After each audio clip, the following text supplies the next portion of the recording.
Hi hello ఈరోజు వీడియోలో లో బడ్జెట్లో బిర్యానీ అంటే పులావ్ అండి.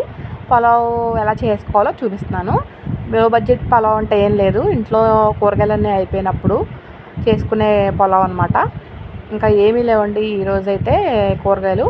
ఇంకా అందుకని బియ్యం నానబెట్టేసుకున్నాను కడిగేసుకుని.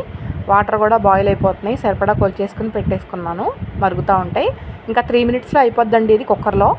ఏం లేదు, మన ఇంట్లో ఏం కూరగాయలు ఉన్నా, బంగాళదుంప, టమాటా, ఇంకా బఠానీ, ఇంకా ఏమున్నా సరే అన్నీ వేసుకోవచ్చు. నా దగ్గర అయితే ఫ్రిడ్జ్లో చిన్న క్యారెట్ ముక్క, చిన్న క్యాప్సికమ్ ముక్క కనిపించినాయి అనమాట. ఒక ఆనియన్ కోసేసి ఇంకా చూపిస్తున్నాను కదా, వీటిలో ఉన్నాయన్నీ బిర్యానీ మసాలా సామాన్లు, గరం మసాలా, పసుపు, ఉప్పు, అల్లం వెల్లుల్లి పేస్ట్ ఇవన్నీ వేసేసి అందులో కొంచెం కుక్కర్లో ఆయిల్ను కొంచెం నెయ్యి వేసేసుకుని ఇవన్నీ అందులో వేసేసి బాగా ఫ్రై చేసేసి ఈ బియ్యాన్ని కూడా వాటర్ లేకుండా వేసేసి కొంచెం ఒక్కసారి అలా వాటర్ మరిగేలోపు పక్కన మనం పట్టుకున్నాం కదా, ఇంకో స్టవ్ మీద వాటర్ మరుగుతున్నాయి కదా, వాటర్ మరిగేలోపు కొంచెం సేపు అయితే ఫ్రై చేసుకోవాలన్నమాట.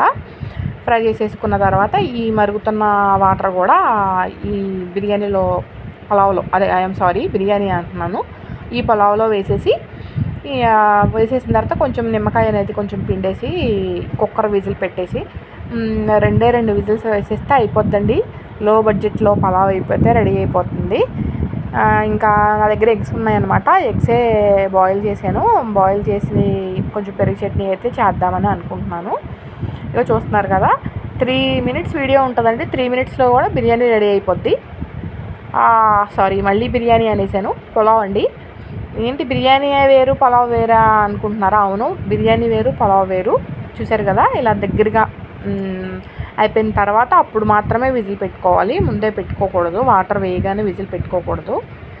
ఇంకా ఇలా దగ్గరగా అయిపోయింది కదండి.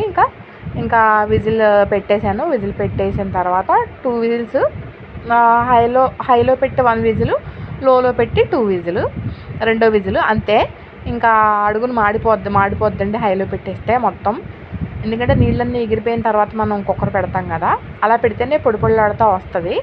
ఇదిగోండి వేడివేడిగా పులావ్ అయితే రెడీ అయిపోయింది. ఇందులో పుదీనా కానీ కొత్తిమీర ఏమీ అవసరం లేదు, ఇలానే తినేయచ్చు.